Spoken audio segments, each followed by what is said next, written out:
Naghain ng petisyon ang abogadong si Attorney Catalino Generillo Jr. sa Supreme Court na nakikiusap na utusan ng Senado na agad na i-constitute ang institusyon bilang impeachment court at sisimulan na agad ang paglilitis kay Vice President Sara Duterte. Ito ay kahit na naka-recess ang Kongreso.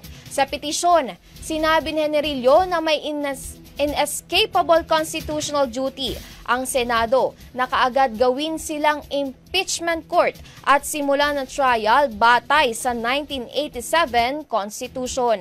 Samantala, una nang sinabi ni Senate President Francis Escudero na hindi nila masisimulan ang paglilitis habang on break pa ang Kongreso.